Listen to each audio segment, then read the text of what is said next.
So our speaker tonight is Dr. Advait Jukar from the University of Florida. You already know he's going to be talking about a 50,000-year-old murder mystery from Montauk, I believe. Yes, we're not right. We're going to wire you back up. I got a knot in, so. It's all good. It is. It's got a really long wire. You good, sir? Thank you very much. I'll hit those lights on the one side for you. Can you guys hear me in the back? Excellent. Never taught a class at USF. This is fun.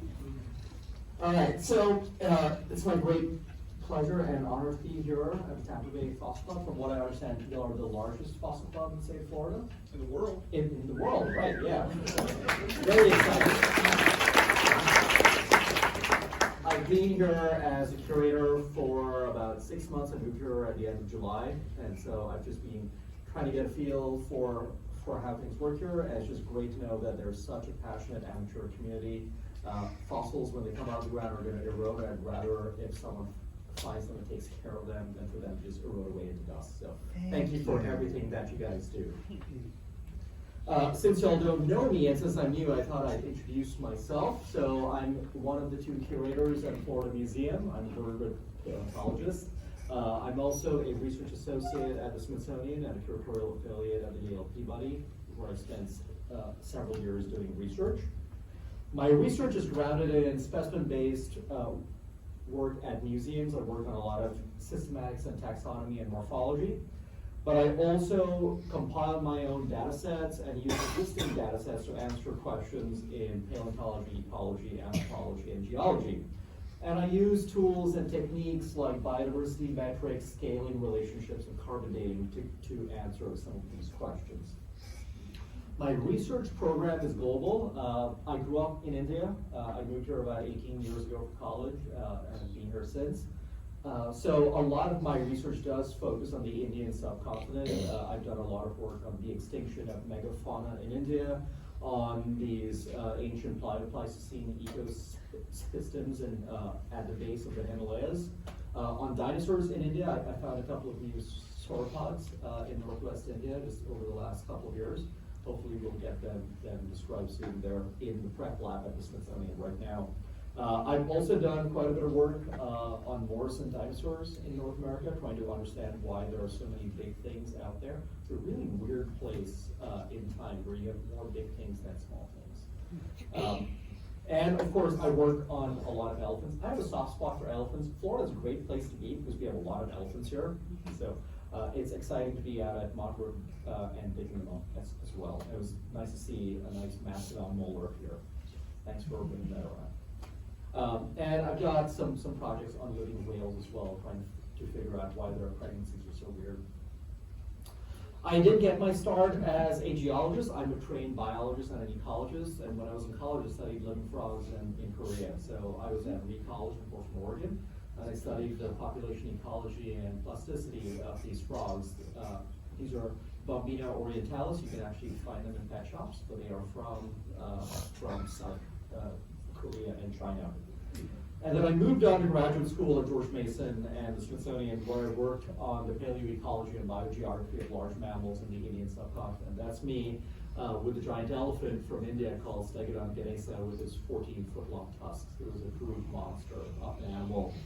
I moved on to this research up at the Yale Peabody for my second postdoc. They've got a great collection of fossil mammals from the Indian subcontinent, collected in 1932 by G. Edward Lewis, who then went on to work for the U.S. Geological Survey. And I got my start in dinosaur paleontology at the Smithsonian, where I volunteered in the fossil lab and worked on these microfossils from the Hell Creek and Lance Formation. So it was nice to see some stuff from the Lance here.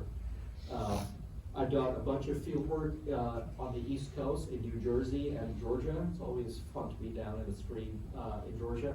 Field work in New Jersey is interesting. There's all kinds of garbage in those creeks there. At one of the sites, there was this old rusty toilet, and it was gross red stream that was done by. I don't know, it's crazy. So the work that I do in Morrison has to do with these giant dinosaurs, trying to figure out why there are so many different kinds. Do you want to guess at what that bone is that I'm laying down next to? Yeah, Barosaurus. it is a Barosaurus, but do you know what bone that is? Vertebra. It is a vertebra.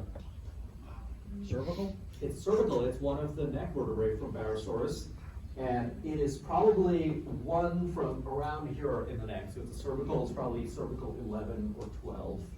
That's a really big animal. That's not the biggest cervical ever found. The biggest one is a specimen at Brigham Young in Utah, and it's about 6 feet long. Jeez. It's a neck vertebra from a giant dinosaur called Supersaurus at Brigham Young in Utah. These are some of the sauropods that I found in India. They're part of the sacrum, or the hip bones, or the lower back bones, I guess, from a long neck and long tailed dinosaurs. And I've had the privilege of working in a lot of great natural history museums, like the Smithsonian, where I was part of the team that built the deep time fossil halls. If you ever get a chance to go to DC, go and check them out. It's a fantastic exhibition. When I was at Yale, I was also involved in the renovation of the Peabody's fossil hall, so I did a lot of work on the megafaunal extinction displays and helped to develop the mount for the Brontosaurus. So that is the Brontosaurus, the specimen that gave Brontosaurus its name, and it was a lot of fun to work with that stuff. If you go up to Yale, because Yale is the home of O.C. Marsh, there's a ton of holotypes there, so you get to see the original Triceratops and the original Brontosaurus, along with a lot of other cool stuff. But yes. Sorry, but isn't Brontosaurus? Wasn't that name retired or? So it was a back? junior senator. So okay, so the way this works, and did you all hear the question in the back? So the question was, is Brontosaurus still a legitimate name? When a species is named, that name is forever associated with the specimen. Now, if someone else discovers that an earlier named species is the same one as the later named species, then the later named species becomes what we call a junior synonym, which means that we stop using that name. It doesn't mean that the name is gone. That name will always be associated with that specimen. Turns out that if you do more analyses or if you find more information and the new analyses show that there are in fact enough differences between those two species, then we can resurrect the name, and that's what happened in 2015. Emmanuel Schaff did a specimen level analyses on the diplodocids, which are these long-necked dinosaurs, and found that there are in fact 13 differences between Apatosaurus and Brontosaurus, and so they are actually good genera. So Brontosaurus is a valid. As of now, it is valid. Yep. Huh. Again, it depends on how finely you want to slice your pie. Yeah.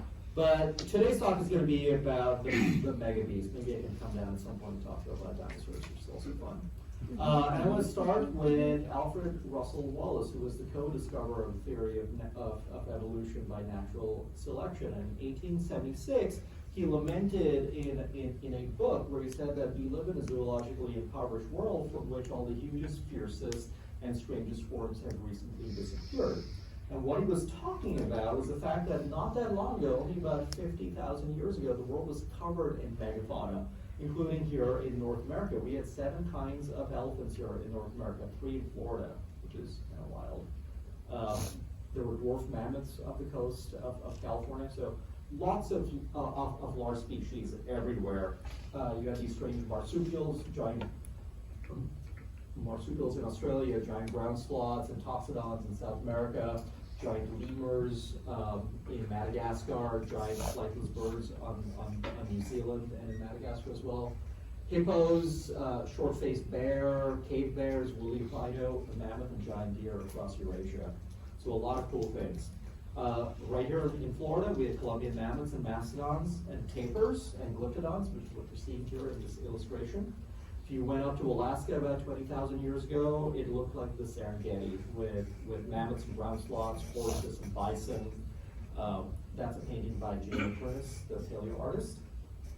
Down in Alberta, you had mammoths and mastodons and horses and lions. If you went out to New York 20,000 years ago, you had the giant beaver Castroides and mastodon. You can find Castroides here in Florida as well. It's a 6-foot-long beaver, but its tail looked like the tail of a muskrat, so it didn't have that paddle that you use to swim with. Kentucky, anyone here from the Ozarks here? In Kentucky, you have the giant flat-headed peccary. You had the stag moose, cervalces, and mastodons. California looked like a completely different place. It was covered in like 3 kinds of ground sloths, mammoths and mastodons, lots of horses, bison, pronghorn, I think 3 kinds of pronghorn antelope there, giant vultures called teratons, and big camels. I think there were 2 kinds of camels that were found. And lots of big cats. You had the American lion, you had the saber-toothed cats, you had the scimitar-toothed cats, you had the American cheetah. So 4 different kinds of big cats out there in California. In the Grand Canyon, where I do some research in these caves, you've had the American cheetah and the dwarf mountain goat, which is what it's eating, and the Shasta ground sloth. In Nevada, you had mammoths and saber-toothed cats and bison. Down in Panama, you had giant ground sloths and glyptodons. People have excavated these, and the remains of 2 of these giant Eremitherium are at the Smithsonian, but it's the same kind of sloth that we get here in Florida. In Argentina, you had the giant ground sloth Megatherium, and you had these strange camel-like animals called Macrauchenia, horses and donkophores. Down south in Patagonia, you had the short-faced bear Arctotherium and the giant saber-toothed cat Smilodon populator. In Britain, you had lions, giant forest elephants called Paleoecology antiquus, 2 kinds of rhinos, Stephanorhinus and the woolly rhino, and the precursor to modern cattle called aurochs, and hippos. There were hippos in Britain. There were hippos in Germany as well, along with water buffalo and giant elephants.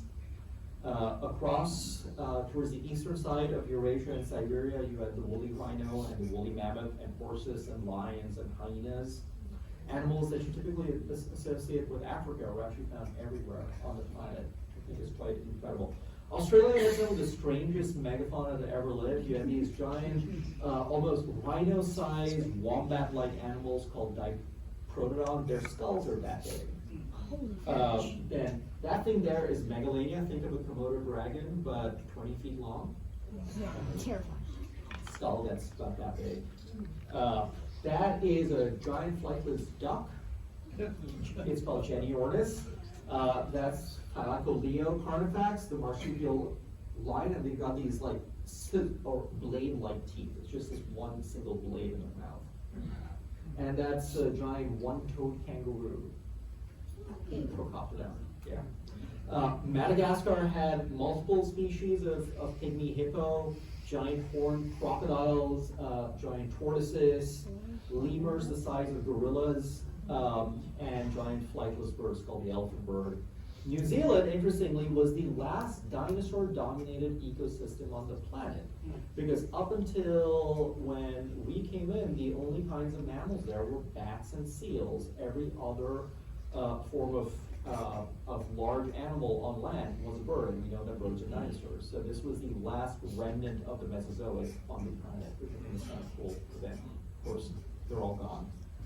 You had the giant Haas eagle, you had 11 species of moa, these flightless geese out there as well.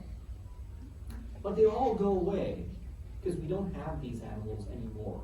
We just miss them.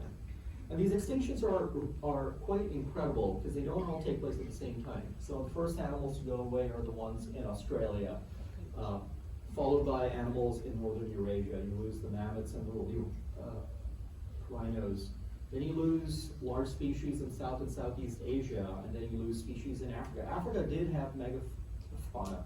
They had the longhorn buffalo, and they had an extinct kind of horse and some wildebeest.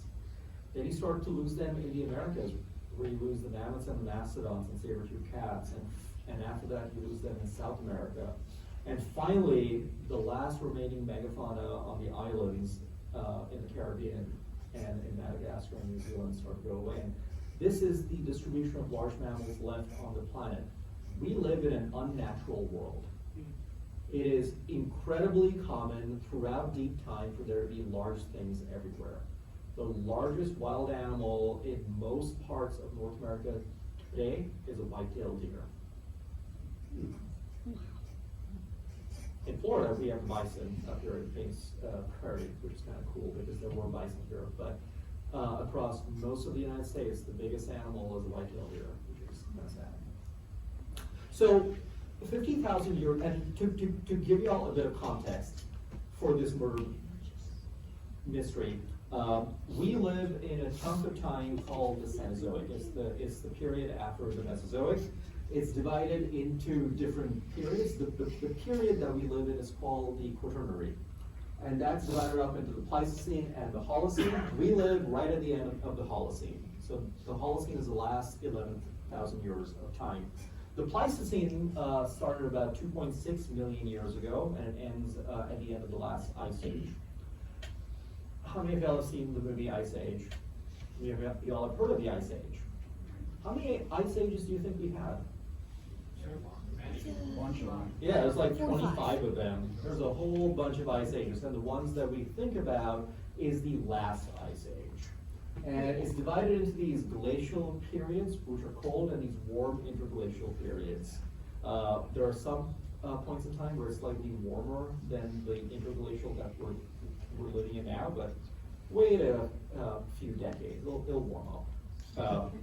The glacial periods were characterized by these massive ice sheets that covered the northern parts of the continents.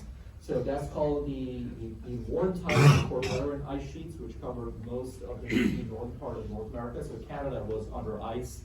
If you go to Central Park in New York and look at the boulders there are glacial scours from the ice. And you would have had about a mile-high thick chunk of ice on top of Manhattan. About 3 miles on top of Boston. So huge chunks of ice. Large ice sheets which would have covered the northern part of Europe as well. And because there was so much water locked up in these ice sheets, sea levels were lower. What's something strange that you'll notice on this map? Florida's huge, right? Florida kind of expands out. So if you ever go and dredge up the coast in the Gulf, you'll find fossils there. Where's Southeast Asia? Where's the islands of Indonesia? It's all one large landmass because the sea levels were that low. It's only about 200 feet. There's this land which goes out. And so Australia was connected to Papua New Guinea. Sri Lanka was connected to India. There was a land bridge which connected England to the rest of Europe. It's called Doggerland, and you can go and dredge along the North Sea, and you can pull up things like hippos from the North Sea and mammoths and woolly rhino. Southeast Asia was covered by a landmass called Sundaland, and there was a land bridge which connected the eastern part of Eurasia, so Russia to Alaska. It's called Beringia, or the Bering land bridge. The Bering Sea is down there in the Aleutian Islands, and this is how humans dispersed into North America. It's the pathway for people to come in, it's the pathway for animals like mammoths to come in, and for animals like horses to disperse out. And this land bridge would wax and wane over time as sea levels would rise and fall. Right? You cool with this? With the setting? All right, so why did the hugest, fiercest, and strangest forms go extinct? We're going to figure this out. For the longest time, people thought there was climate change that wiped out the megafauna. We know that the climate has changed. We thought that a lot of these things go extinct in the recent past. Maybe it was climate change that wiped out these animals. And that is a picture of Alaska today with a glacier, or in the past, and that's what it looks like today. That's what climate change can do. It can wipe out entire glaciers. And so this kind of ecological change was once thought to have killed off the megabeasts. But then came this guy from the University of Arizona. His name is Paul Martin. He was a professor in the Department of Geosciences, where I used to work. And Paul wrote a book called Pleistocene Extinctions. He was fascinated by this. And Paul was trying to understand why these large animals in North America, the same question that Alfred Russel Wallace asked so many years ago, took place. And he used a new technique called radiocarbon dating, which was becoming popular. That's Van Staines. He's an archaeologist at the University of Arizona as well. One of the first to use carbon dating to date Clovis sites. Which sure all of y'all have heard of Clovis points, right? It's the points made by Paleo Indians about 13,000 years ago. And so Paul started to date ground slot dung. So he took chunks of ground slot dung and they got some carbon dates off of them, and he published a number of papers. And then he started to compile lists of these carbon dates off of extinct megafauna. What he noticed was this remarkable pattern that these extinctions all take place as humans move down into North America. So all of these archaeologists were going out there and dating their sites. They figured out that the earliest occupation of North America was sometime around 13 to 12,000 years, and that's when Paul found all of these animals were going extinct. And so he came up with this hypothesis that maybe these humans had come around and killed off all of the megafauna. It's called the overkill hypothesis. And Paul hypothesized that they came down so fast and wiped them out in a blitzkrieg. It's called the blitzkrieg hypothesis. He published this. And then as he started to collect more and more data for the rest of the world, he started to publish more and came up with a global model for these end Pleistocene extinctions in this book. It's a great book. It's still something that I use in my research today. And so the two main hypotheses at the end of the 60s, or I guess in this case at the end of the 80s, were climate change and humans. The archaeologists were pushing for climate change to be the culprit. Paul and his scrappy band of ecologists and paleontologists were saying, no, people probably had something to do with it, at least in the Americas. Since then, a couple of other hypotheses have been proposed, which includes an extraterrestrial impact and a hyperdisease. So an extraterrestrial impact, like a comet or an asteroid which came and hit the planet and killed off the megafauna. There's actually no evidence for an asteroid which hit the planet in the last 50,000 years. There's no evidence of ejecta or any other sign of an asteroid impacting the planet at the time.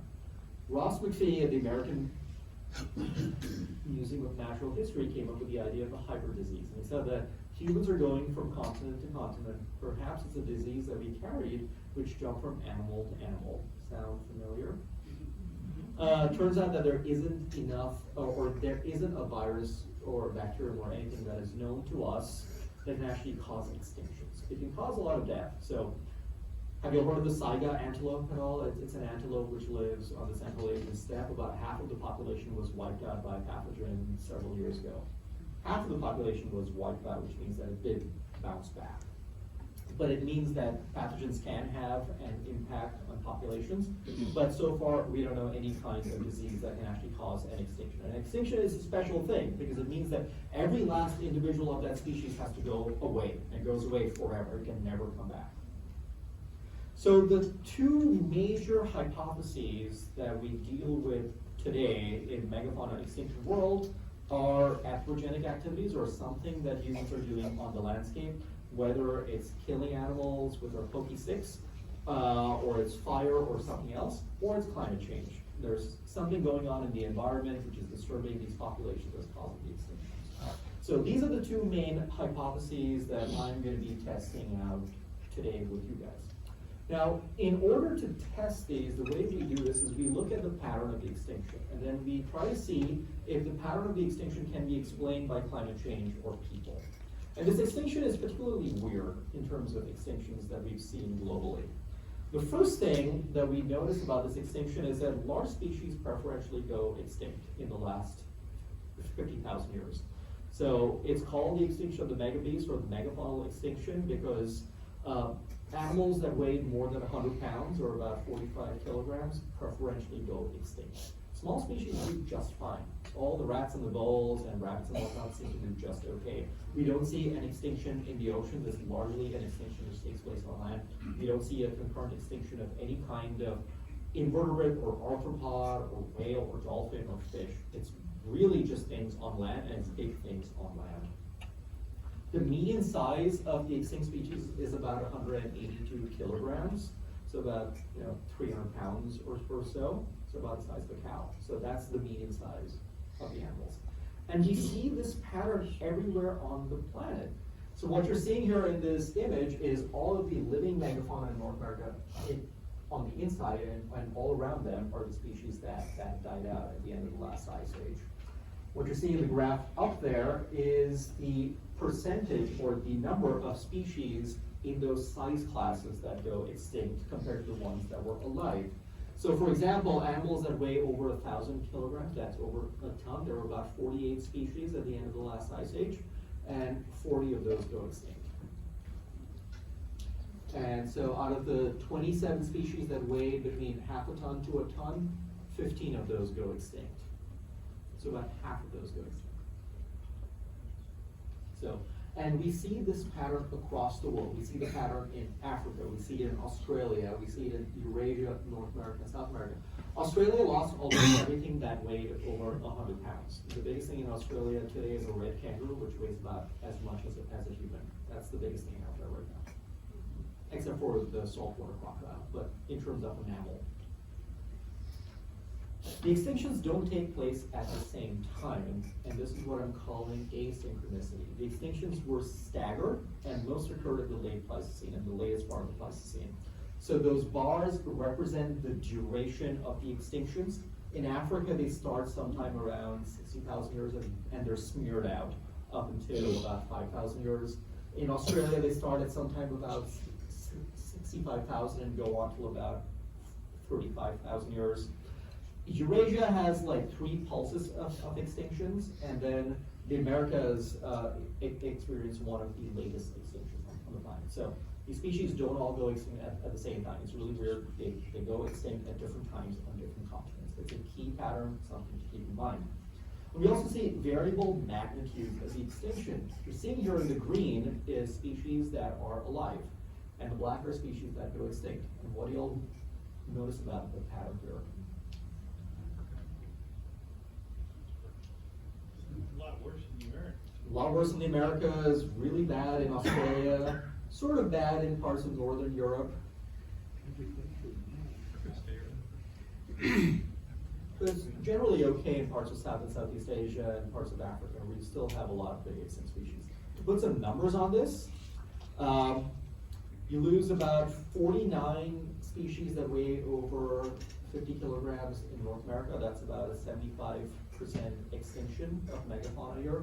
South America, you lose 80% of the megafauna. In Australia, you lose 85% of the megafauna. Madagascar, you lose everything that weighs over 100 pounds. In Japan, you lose about 70% of the species that weigh over 100 pounds. In Europe, you lose about half of them. Parts of North Africa, about a third of them, and then Eastern and Southern Africa, about 10 to 15%. It's an interesting pattern, right? Yeah. They don't all take place at the same time. They vary in magnitude. There's this weird size bias where only the big things go extinct. So let's start some hypothesis testing, because we're all going to be scientists today and try to solve this murder mystery. Okay, so the first pattern is the large size bias. We need to figure out if this can be caused by climate change or environmental change, or it can be caused by humans. So what kind of evidence would you need to test this hypothesis? Points. Points, yeah, sure. For human. Mm-hmm. If we have any bodies, yeah, Amount of people coming in. yeah, Metabolic data. yeah, for sure. How fast the climate changes. Mm-hmm. Yeah, absolutely. How fast the climate changes, that's a key one.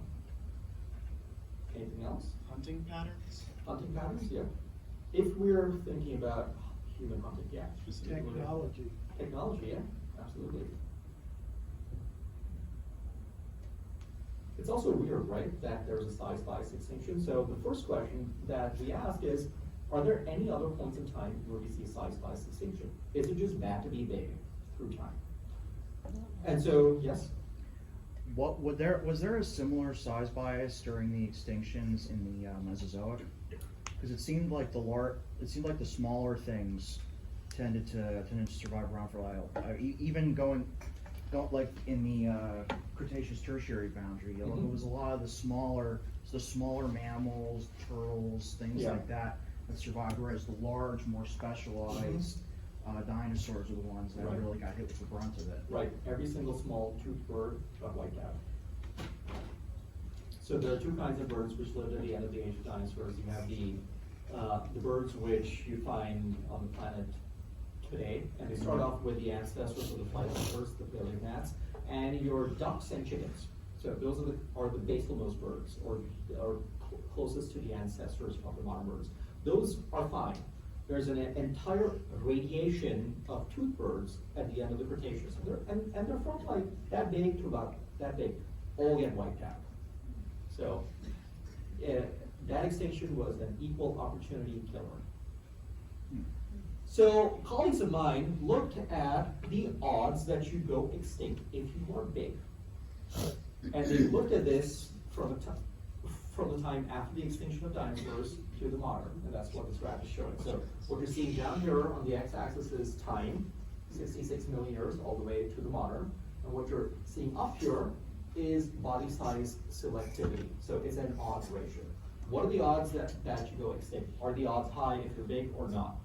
Turns out that throughout most of the Cenozoic, the last 66 million years, large mammals don't have an inherently high rate of extinction. The only time that extinction rate goes up is in the last 100,000 years. So the last 100,000 years are weird.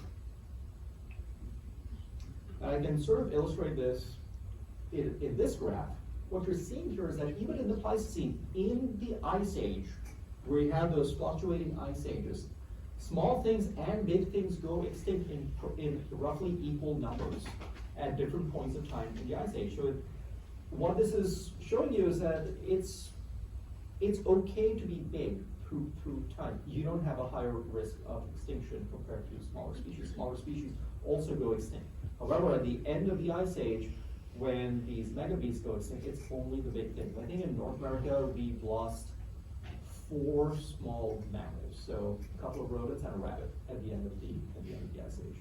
But we still have like 100 other species of small mammals which made it through just fine. You were talking about climate change, right? And the magnitude of climate change. So it turns out all of these species which go extinct, things like mammoths and saber-toothed cats and that giant wombat in Australia, they did fine throughout all of these fluctuations of climate. They just get wiped out in the last 50,000 years. There's arguably nothing special about the last 50,000 years environmentally or climatically. The velocity of climate change is about what you're seeing everywhere else. All of those rises and falls are roughly the same. Some of them are spikier than others, but they've been through a lot. They do just okay in climate change. And you're thinking, okay, the climate changes, maybe it's affecting habitat, and we can model this. We can look at where these specimens are found, and we can try with our climate models to understand what the local environmental conditions were, and then try to project what their ideal environmental space was like. And they've done this for horses in South America, and what's red is the amount of space that was left. And there's still plenty of space through time, even as the climate has fluctuated with these horses for time. So the climate has changed. These things have done just fine through time. The last 100,000 years are weird when it comes to the extinction rate. And their habitat is still there. And so if these large mammals don't seem to have an inherently high rate of extinction, except for the last 100,000 years, what's so weird about the last 100,000 years? Yeah? Sources of food. Their sources of food still seem to be okay. We've got stomach content and whatnot from them, and their diet doesn't change all that much. It's people. Humans show up outside of Africa, so our species, Homo sapiens, disperses out of Africa sometime around 120 to 100,000 years ago, and then they start to move around across the continents. Humans are the only variable that is different in the last 50,000 years or 100,000 years. That's when we start seeing the extinction.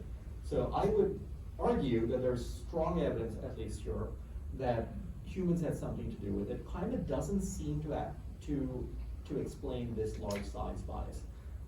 It's not a problem if you're big. What about asynchronicity? The extinctions are staggered. Is there a climatic cause that might cause this staggering, or is the climate changing at different rates across different continents?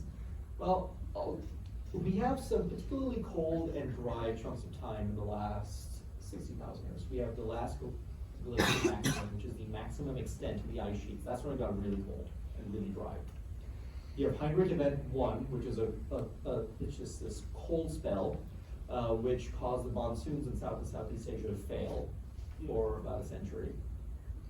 And then you had the younger dry, so it warmed up again, and then it cooled down quite a bit. Again, cold and dry period. And so everything down there is cold. You don't see other cold spells in this chunk of time? Maybe before the Heinrich event. Yeah, but even before that, so it's kind of cold, but then it also fluctuates quite a bit between about 60 and 35,000 years everywhere on the planet, especially in the temperate zone. But we don't see the extinctions in the Americas until right at the end. Yep. What there is a strong correlation with is when people show up on the continents. People show up, well, people evolved in Africa. They show up in Australia about 65,000 years ago. They show up in parts of Northern Europe by about 50,000 years ago. And in the Americas, maybe by 20,000, maybe even earlier. It's a fairly strong correlation, and I'll show you all how they disperse on this map. So about 120 to 90,000 years ago, they leave parts of Northern Africa and they show up in Israel and the Levant. They're in China by about 100,000 years ago. Then they show up in India by about 60,000 years, in Southeast Asia and Australia by about 65 to 50,000 years. Parts of northern China by 50,000 years, and Europe by 45,000 years. Extinctions all take place right after people show up. They don't take place before. They're on the land bridge by about 30 to 25,000 years ago, and then south of the ice, sometime between 26 and 15,000 years. The extinctions all take place after people show up. There are timelines, right? It's not like people are coming and killing off every single thing. As you were talking about with populations have to build, people have to do stuff, their technology has to change, but none of the extinctions seem to take place before the arrival of humans, only after people show up. It's really stark on the islands. So on Madagascar, people show up sometime around 1300 to 1100 years ago, and the extinctions all take place after, about 1,000 years ago. On New Zealand, people show up 750 years ago, and the extinctions take place about 600 years ago, only about 150 years after people show up on the islands. And these extinctions continued on oceanic islands as well. I don't know if you all knew Dave Stadman, who was curator of the Florida Museum. He studied island extinctions in the Pacific, and he chronicled that. And so I think the asynchronicity is better explained by anthropogenic effects than it is by climate. What about the variable magnitude? We know that the Americas and Australia and parts of Europe and Japan were hit a lot harder than Africa or parts of Asia. That's what the current distribution of large mammals looks like. Yes? I just want to take a guess on that one. Is the reason that the animals on Africa managed to do better than the rest of the world is that they evolved alongside humans, so they Give away the answer, geez. It's a weird pattern because we did evolve, as you were saying, in Africa, and there were multiple species of humans in Africa, so you would expect there to be fewer species of megafauna if humans are killing them off, right? Mm-hmm. That's our family tree. There's a bunch of our ancestors and relatives there, a bunch of bipedal apes starting at about 6 million years, going all the way to the modern. Multiple species, 3 or 4 coexisting at the same time. And after about 2 million years, we know that they're eating meat and they're going after big game. We have cut marks, we have all kinds of evidence of that. But Africa didn't get a big extinction, even though there's so many bipedal apes with pointy sticks running around in stone pools. So there's somewhat weak evidence in Africa for anthropogenic impacts. However, Paul Martin came up with this idea of coevolution. He was trying to understand why we still have these big things in Africa. And so In Africa, we can take the African elephant. They started to evolve sometime around 8 to 10 million years ago, and they're found to the modern. Their evolution kind of parallels our evolution as well. And so the idea here is that we have large mammals in Africa because the ancestors of today's megafauna have evolved with hominids. They've gotten used to what we do on the landscape. They've gotten used to our hunting patterns, or how we change our landscapes, or how we move around. If you go to Africa, most of these animals will try to avoid people because they know what we do. But the other part of the world that still has big things is South Asia. It's the Indian subcontinent. So what's going on in South Asia? And people have found these fossils in South Asia, but no one really knew if India experienced an extinction or not. Do you all know about the fossils of India? There's actually tons of fossils in India. Have you all heard of Gondwana land, or the southern continent of Gondwana? Do you know where that gets its name? It comes from India, from the Gond tribe in India.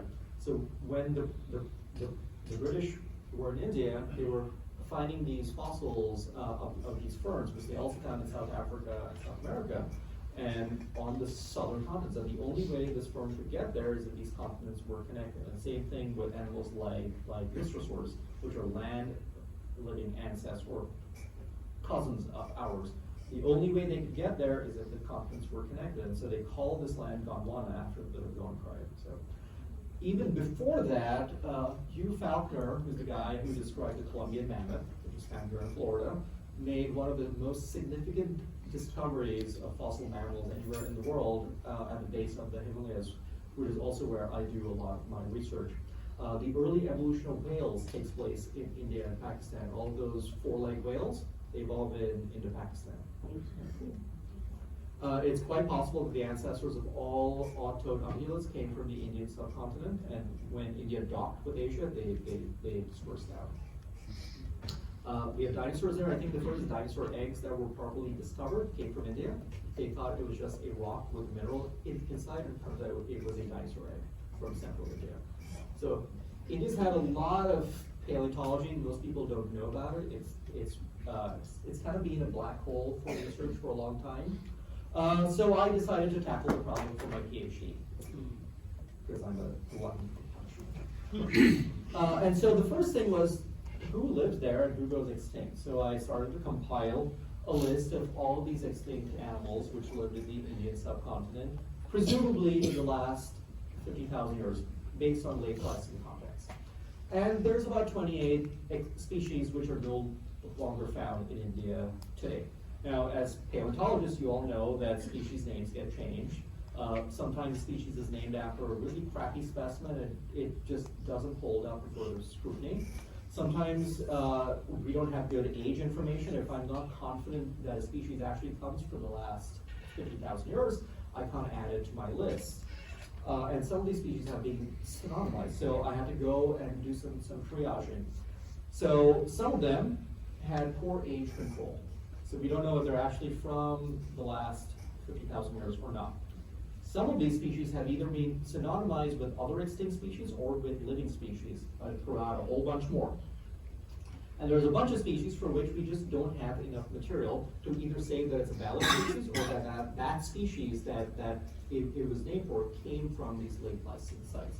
A good example of this is Elephas hystricus, which is the ancestor of the modern Asian elephant. It's known from deposits that are about 2.6 million to about 500,000 years in age.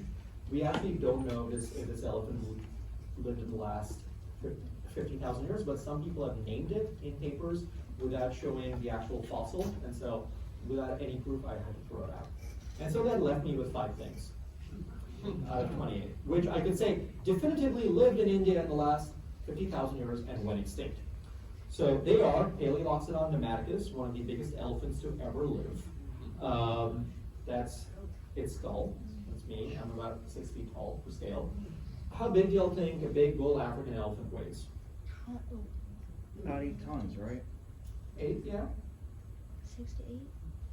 6 to 8 is a pretty good estimate. Yeah, it's about 6 to 10 tons. I think the biggest one that was killed, that's mounted, is Henry in the Rotunda at the Smithsonian. I measured Henry, and Henry weighs about 8.5 to 9 tons. That's about as big as they get. Want to take a guess on how much this guy weighed? 20. It's not 20. 15. It's about 14 to 15 tons. So these are really big animals.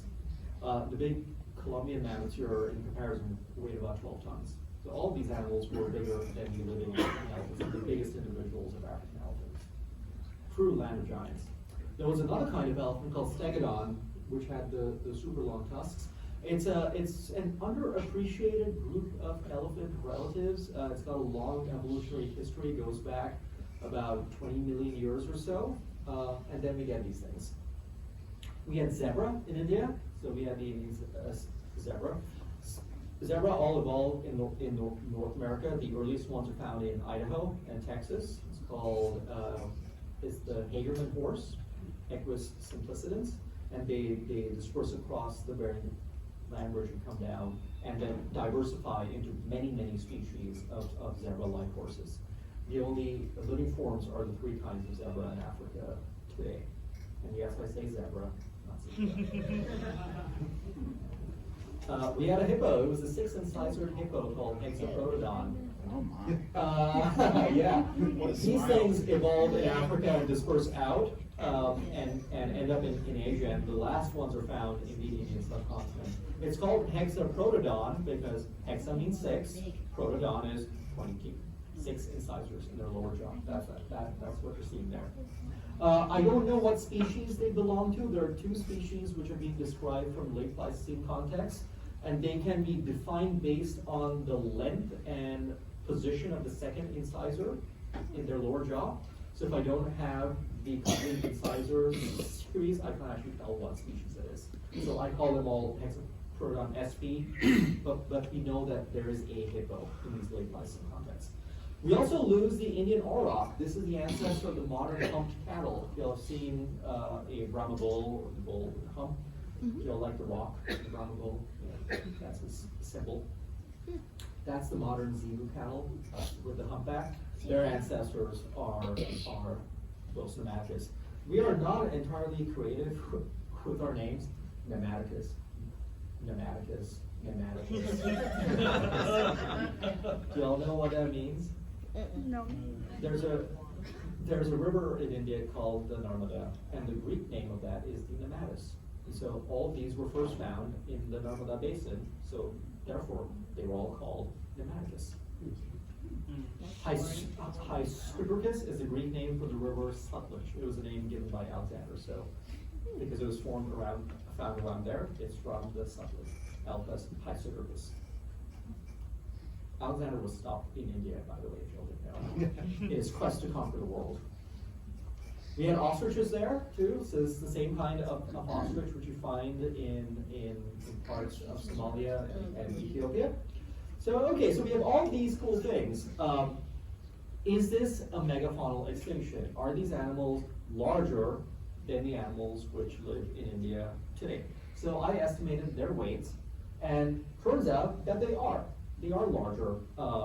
And so India had about a 14% extinction of terrestrial non-volant mammals. That means this land-living mammals that don't fly, so excluding bats.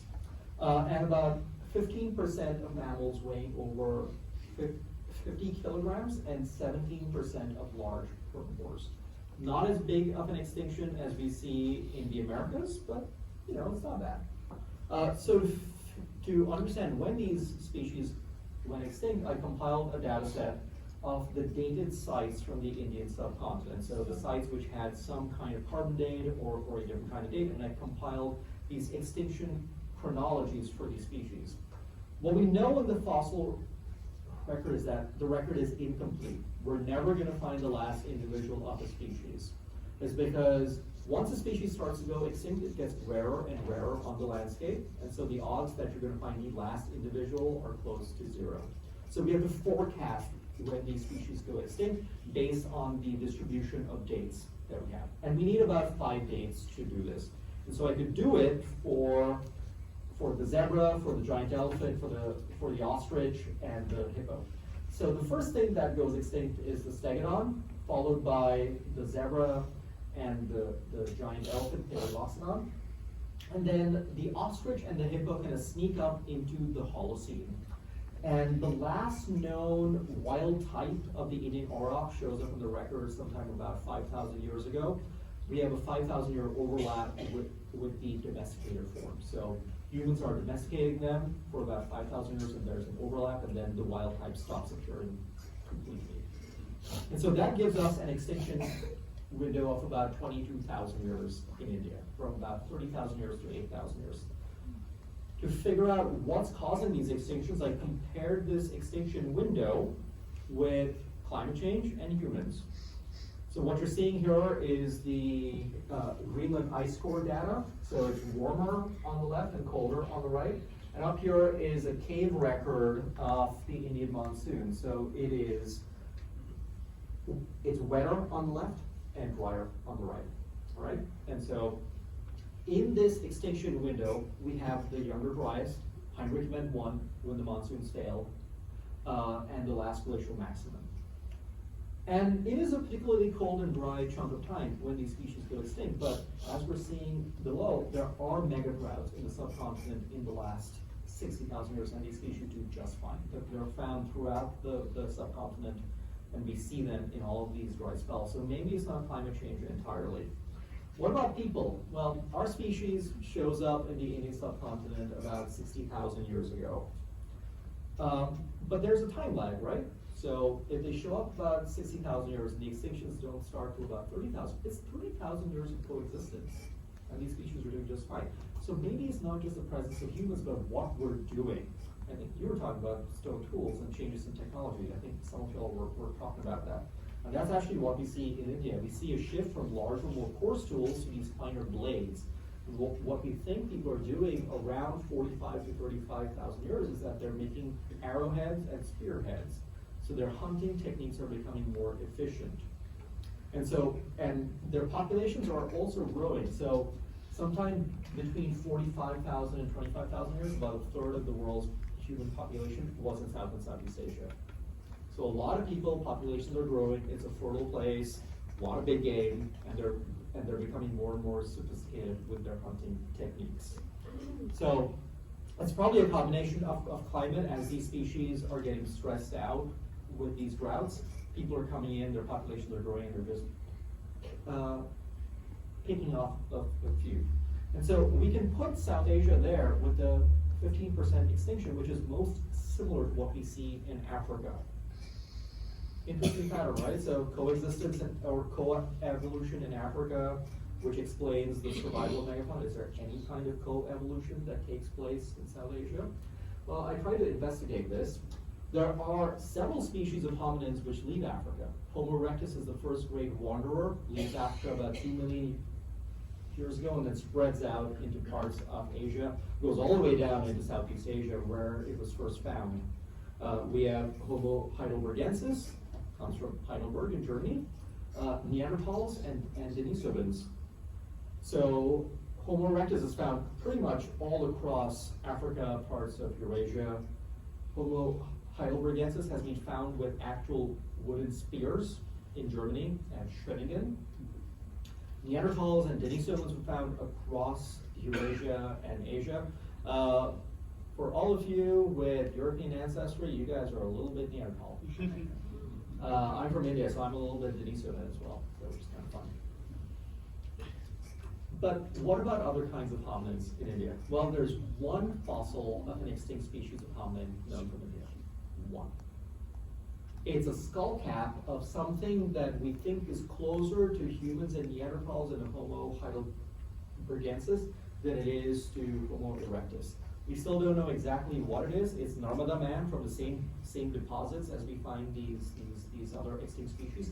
But our stone tool record goes back almost 2 million years. So we know that humans have been in the subcontinent for a couple of million years. And so these species have been co-evolving with whatever species of hominin. If it's Homo erectus or heidelbergensis or Denisovans, someone is there exploiting the natural world. And I found some evidence of this in Kashmir in the Himalayas, where we were looking at the skeleton of one of these giant paleoecology, and it was found alongside 87 stone tools that were probably made by Neanderthal-like hominin. And what's neat is that we actually found evidence of breakage of these elephant bones.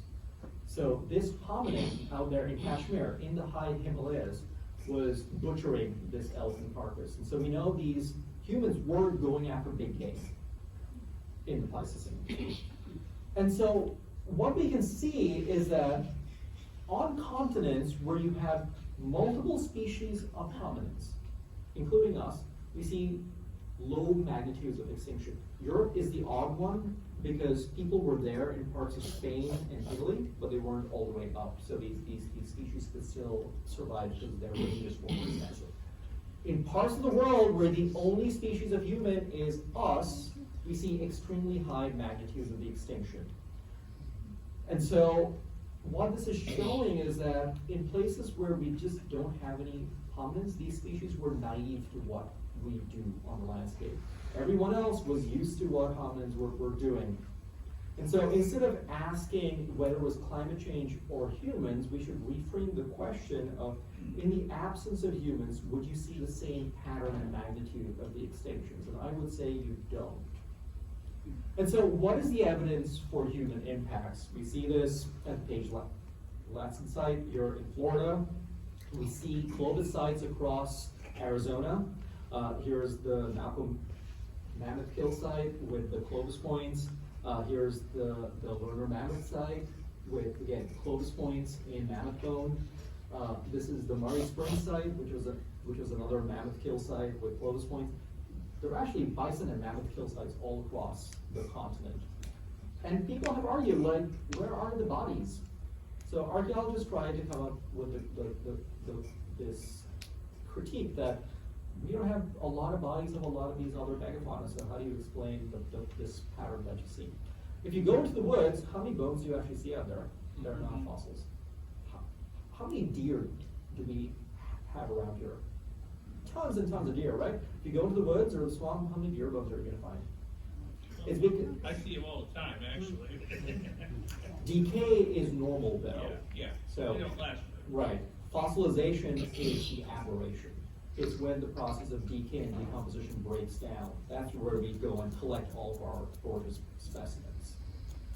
For the most part, you're not gonna find a lot of these things. Also, if you come across a mammoth or something, you're gonna say, oh my God, that's a giant bone, and you're gonna go and collect it.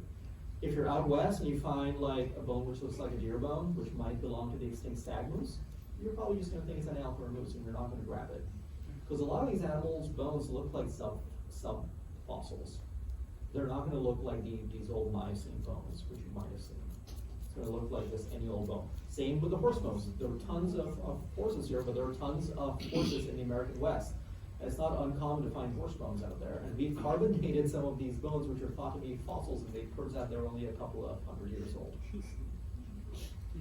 But humans do other stuff on the landscape as well. Colleagues of mine at La Brea in California did a study on the extinctions of the tar pits, and they found that it was actually changes in fire in Southern California which may have contributed to the extinctions. It's not just that people were hunting, it's that they were changing the landscape that these animals lived on. And so, as an extension to this, we're trying to understand the pattern of how these animals got extinct, trying to test Paul Martin's idea of the extinction of these giant ground sloths and mastodons. And so to do this, I'm going and redating a bunch of these very, very recent megafaunal bones. And the reason for that is a lot of the old bones that were dated, they were not dated very precisely. There was a lot of contamination of environmental carbon into those bones. And back in the day, they just did a lot of these bulk carbon processes, which gives you sort of a ballpark date, but it's not accurate at all. And what you're seeing here in the white are these older dates for the camels from the Yukon and Alaska, and the blue dates are the new dates that we have. And so they are artificially younger because our dates were bad back in the day. And it's the same thing for the mastodons in the Yukon. So we have to go and redate a lot of this to try and get a more precise understanding of the extinction. So I've been going and doing that with the ground sloths. So that's a Shasta ground sloth from the Aden fumarole, which was covered in guano. It was found in New Mexico in a volcanic tube and covered in bat poop. But it preserves tendon and fur, And so I went and dated this up at Yale Peabody. And I've been doing a lot of work in Rampart Cave. That's not me. That's an old photo from the National Parks Service. But Rampart Cave was a latrine for ground sloths. So they would go and poop there, and there's just a mountain of sloth poop. And so you can go there and grab the sloth poop and go and sample it and get some good carbon dates. And it turns out that a lot of the sloths in the Southwest lived for a couple thousand years after the sloths at La Brea. So the extinction patterns are not the same across the continent. So now we're trying to sample them from the Yukon all the way down to Patagonia, trying to get a more cohesive picture of the geographical pattern of the extinction. So what about climate? Does climate have no role to play in this at all? Have I completely exonerated climate change? No, of course not. Climate change screws things up. So we know that it can change the environment. It goes from a completely glaciated state to a completely glacial state. Plants change. You're talking about food resources. That changes completely. And what we've seen based on either the distribution of sites or on our species distribution models is that for mammoths, for example, as things warm up, their range tends to migrate further and further north, and then it starts to fragment out, and the populations fragment and split up. What happens when you have tiny populations that can't mix?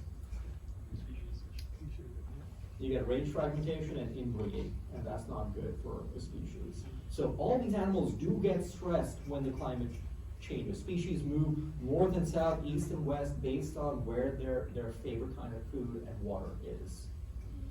And if it's just not available, then that geographic range, which would be across most of northern Eurasia, would fragment out into a few of these pockets. And that's what's going on as the climate is changing at the end of the Ice Age. We see these inbreeding impacts on these smaller populations of mammoths on islands off the coast of Alaska and Siberia. So all of these were small populations. They sequenced their DNA, and there's a lot of inbreeding in these populations. But what about the biology being big? It sometimes is not that good to be big. It's because larger species don't reproduce well. Larger species have fewer pregnancies, they have long gestation times. An elephant has a 2-year-long pregnancy. It's kind of wild, right? And the bigger ones probably have 2.5-year-long pregnancy. They have long intervals. I think elephants give birth every 6 years or so because it takes a long time to raise the baby. They have small litters. That means they'll give birth to 1 or 2 offspring at the most at a time. It's typically one for these animals which weigh more than a ton. Horses don't reproduce as fast as bison do, which might be one of the reasons why we still have bison here, but all the horses are gone. So there's a little bit of climate pressure, and humans coming in, it might impact them. And it just takes a long time for them to hit sexual maturity, so they're not breeding right off the bat. And so these large species were incapable of recovering from these environmental and anthropogenic impacts. What this is the first serious ecological impact of our species on the planet, and it irreversibly altered the functioning of ecosystems around the planet. You'll have all heard of the 6th extinction or the 6th biodiversity crisis. I would argue that this started at the end of the Ice Age, or even earlier than that, about 50,000 years ago, with the extinction of these megafauna. And this extinction is something that is continuing today. We are decimating wildlife populations. We've almost wiped out all of the bison in North America. There were herds that were millions strong that stretched from Canada all the way down to Mexico, and now they're just in isolated pockets. It makes me so happy to see part of the Yellowstone herd out of Kings Prairie. We're killing elephants off at an unprecedented rate for what? Their tusks. Kill rhinos off for their horns to make ornamental knife blades and stuff. People have been killing tigers and big cats. Our fish stocks are depleting. The price of fish goes up because we overfish. If you go down to the Keys, there's a place where they used to have a fishing tournament. And there are these historical photos of trophy fish. And in the 1920s and 30s, the fish were like that big. When people said, I caught something that big, they weren't kidding. It was a fish that was that big. And now the fish are not that big. And so these crises, which we're seeing, that's one of the last northern white rhino on the planet. We almost wiped out the whales, the vaquita, which is the smallest porpoise, it's only about that big, lives in the Gulf of California, is going extinct. I think the population is down to double digits now. It's getting wiped out because of a fishery for a kind of fish that's going to Asia, and they use their gallbladders for something. But these porpoises get caught in their nets and then they drown. The first marine mammal that went extinct after the megafaunal extinction was the stellar sea cow that went extinct in the Bering Sea. It's because we went after it for food. The dodo is gone, and this might be the second marine mammal. Well, actually no. There is a river dolphin which has gone extinct in China, the baiji. So this might be number 3. And that's what the planet looks like today. Our footprint is everywhere. That's the world at night. We are changing the landscape in so many ways, and we're doing it faster than what has been seen in the past. And we're seeing the shrinking of wildlife populations from where they used to be. The remaining megafauna in parts of Asia and Africa are now shrinking. What you're seeing there in the blue is the former range of elephants, hippos, and rhinos, and what you're seeing in the red is the modern range. Most of the bulk of mammals on the planet today are cattle and horses and goats and chickens. What you're seeing in the green is the remaining wild animals in terms of weight. Wow. And if we keep going on as business as usual, the largest kind of mammal on the planet is going to be a cow. And I think that's going to be an even more impoverished world to live in. So with that, thank you for coming and listening to me.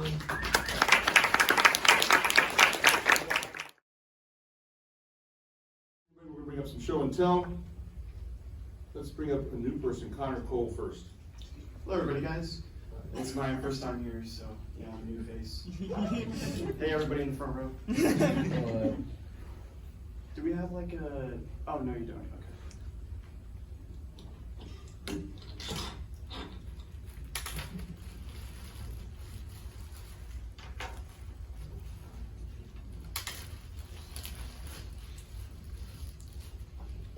So no one told me how to do this, so I just like. Yeah. It's a Mako.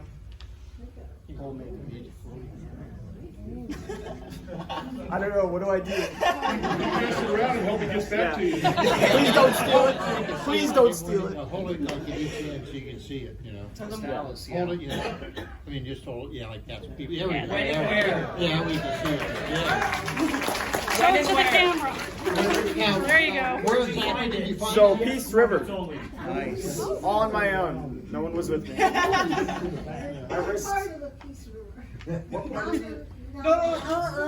Never get my secrets. Oh, okay. You wanna pass it?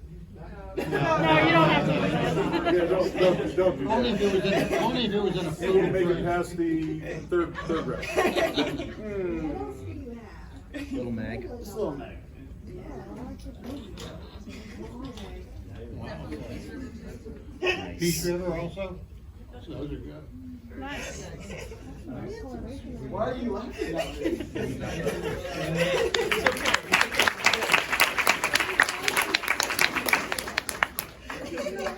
Thank you. That's pretty good for his first meeting, and those are his friends laughing at him. Good friends. Go. So this is something from 2021. My daughter and I were at Lance Formation in Wyoming, and the Lance Formation in Cretaceous is a lot different than what we do in Nebraska, which is basically just badlands. There's a lot more pasture and grassy areas in the Cretaceous, and so we walked probably about a half mile from where the cars were, and there was this section that was fairly strange in that it was about 20 feet high, probably about 40 feet, maybe 20 feet deep, And it's just this big rock formation in the middle of the field. And in the middle of the field, at about a 6-foot height, there's this channel deposit. So there's rock, and then there's rock above it. And so we're going through the channel deposit, and we found this, which is a Cretaceous turtle. Nice. So we've got a few Nebraska turtles, probably a little bit more than a few. So we started working on this in the channel deposit, and it took us about 3 hours to get it out. And probably about 2 hours into that, one of the guides came over, and we'd already noticed it. But when we started working on this, probably about an hour into that, we saw another turtle right next to it. And so the guide's standing there watching us work for about half an hour, and he goes, "I'd have worked on the other turtle." Oh, thank you for that. And it was the end of the day, so we didn't have an opportunity to get the other turtle anyway. But I said, "All right, so you'll be here next year. We won't, just mark it so you can send somebody to get the other turtle." But Rob just prepped this out, and as usual, did a great job. So those two turtles were the only two turtles we've ever actually seen out there in the Cretaceous age. We've seen a scoot here, or there may be two stuck together. But this is the most, and it's not complete, it's probably 80%, but it's probably the most complete turtle we've seen out there. Do they have an age for the site, or is it just Cretaceous period? Lynch, I think, pretty much goes from the extinction, so 66 million years, I'm guessing, to roughly 75 million. I think Lance is about the same as Hell Creek. It's like 66 to 68. Okay. You find T-Rex in there, but you don't find the older Tyrannosaurs like Albertosaurus or Gorgosaurus. Right. Yep. Thank you. Joseph? So I think it was January, Rob brought in that peccary jaw, and Mike was saying, "Oh, we haven't seen really nice stuff like this since the Lacey days, like 30 years ago." And I took that a little bit personally, because I thought I brought in something nice that month. I thought it was pretty nice. So I took that personally, and I found, we'll start with the less impressive stuff, but I got a nice soft claw. It's got, these are from multiple trips, these toe bones, but I've managed to get a proximal, medial, and now a distal phalanx to a megalonyx. So that makes a pretty cool display.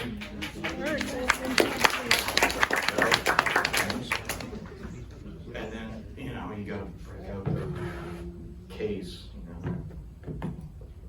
This was from a couple weeks ago, fitting the megafauna on top, so I brought in the megafauna bone. So it's pretty rare to get them with the full roots still in the jaw like that. This was laying out on the river bottom, just like that. Nice try. This was just laying out on the river bottom, just like that, with a Gucci. And then this is probably the nicest thing I've ever found in this state. It's a complete giant armadillo jaw. It's missing a couple of the teeth, but it's got the condyles all the way up to the symphysis. So you find their scoots all the time, but finding just a tooth of one of these or any other postcranial bones are pretty rare. But the whole jaw, that's pretty unique to come out of the river. So I'm hoping there's a skull there. And I told Rachel finders keepers, but she definitely wants it, so she'll probably want it. But probably want it a lot more if I can go back and find the skull, so. Very cool.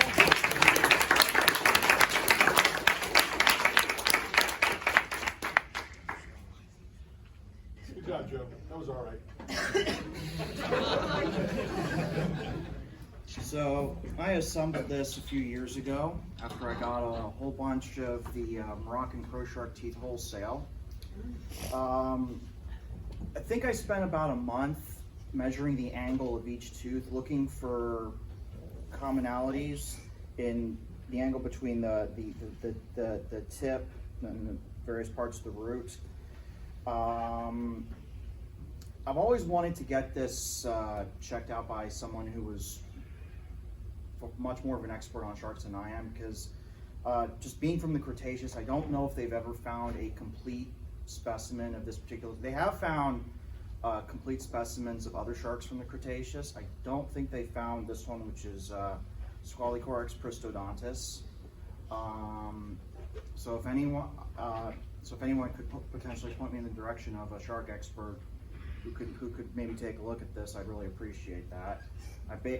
Aside from looking at the angles of the teeth and trying to figure out, just in order to figure out where their placement is and things like that, I also used a modern tiger shark jaw as a comparison, because the teeth are actually really similar, at least in my opinion.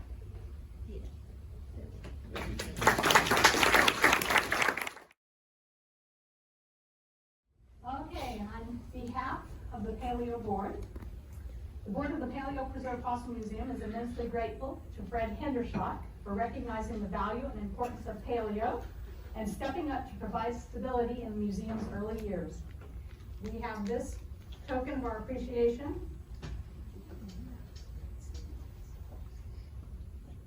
And the inscription reads, Fred, thank you for your tireless efforts to keep the Paleo Preserved Fossil Museum open and available for future generations.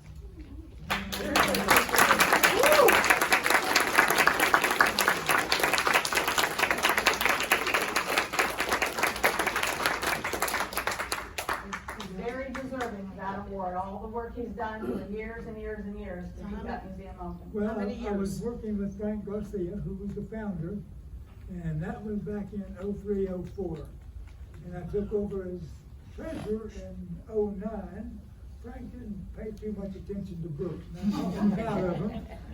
And I did that until this year, and I gave it to Patty. Thank you, dear.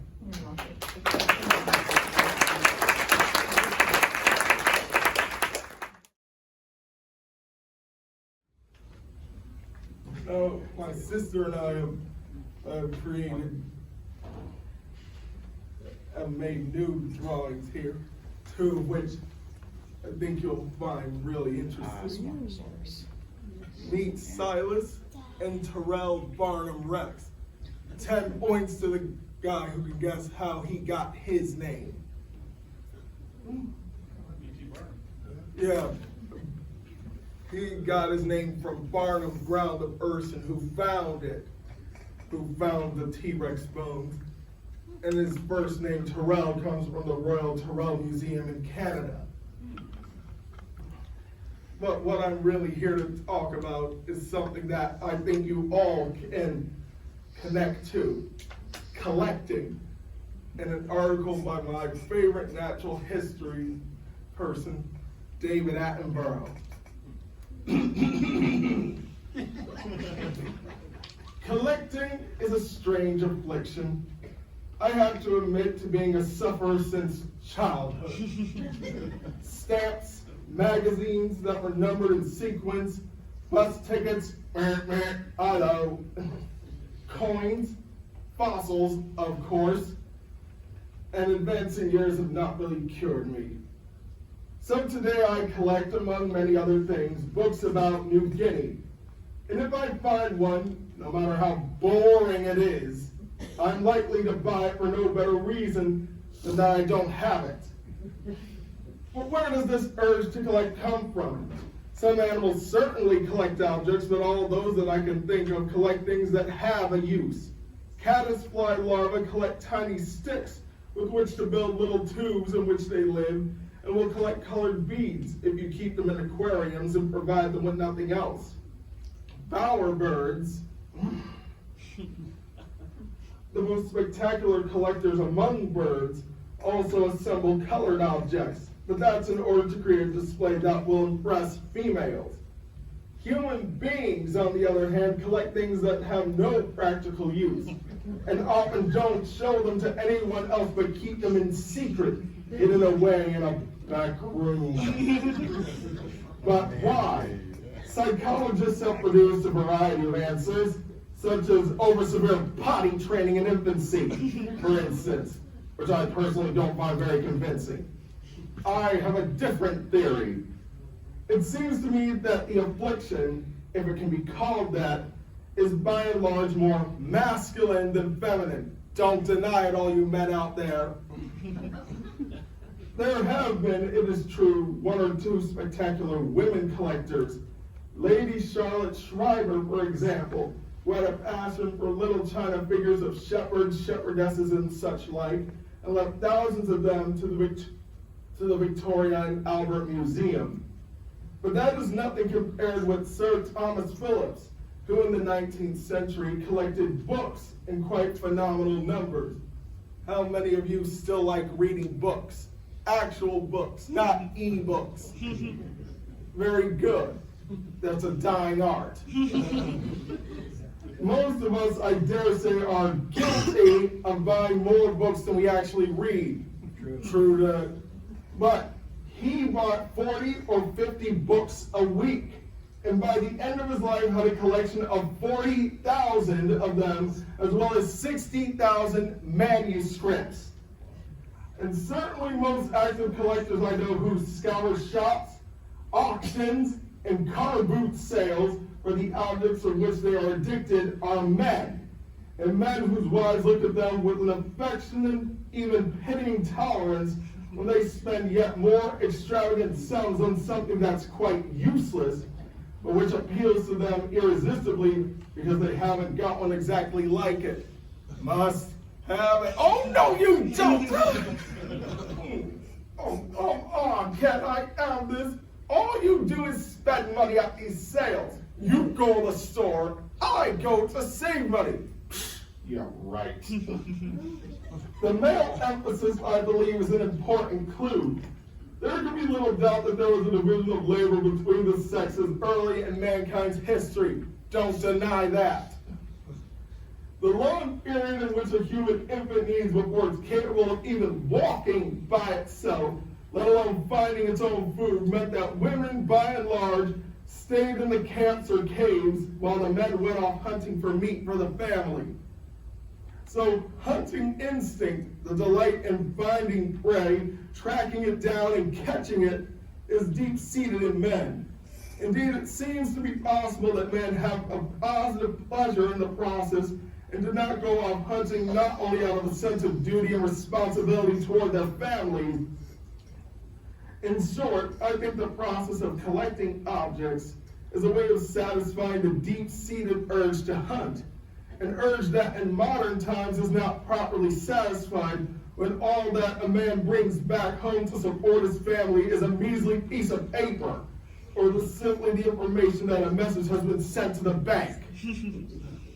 Natural history objects, shells, birds' eggs, fossils, odd stone skeletons, have been collected by people since the beginnings of scholarship. In the 16th century, Aldro Vannis, the Italian author of the first great encyclopedia of natural history, was said to have had 4,550 drawers of specimens. Imagine having all that.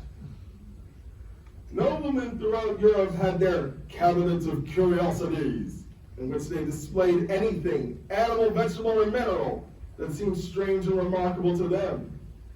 In the 19th century, Lord Walter Rothschild, fueled by his family wealth, assembled the biggest collection of natural history objects ever made by one man, paying over 400 collectors to scoop things up for him from all over the world.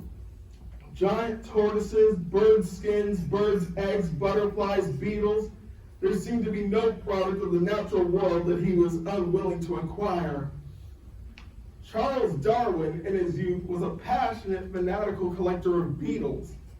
No, and I don't mean the 60s rock group. As an undergraduate in Cambridge, he searched for them obsessively. No pursuit gave me more pleasure, he said. He didn't dissect them, he simply classified them. That is to say, he learned to recognize the different species. He arranged them both in practice and in his mind in some sort of order. He put those that were most like one another close to one another. He divided them into families, and that process must have made him wonder why there were so many species and what processes might have brought them into existence. He was still at this stage when he was invited to join the Beagle. And no, I don't mean the World War I flying ace who flies around in a doghouse. It was the naval surveying ship that was about to set off on a round-the-world voyage to survey the coast of South America. But he did not go as a beetle collector or any other kind of naturalist.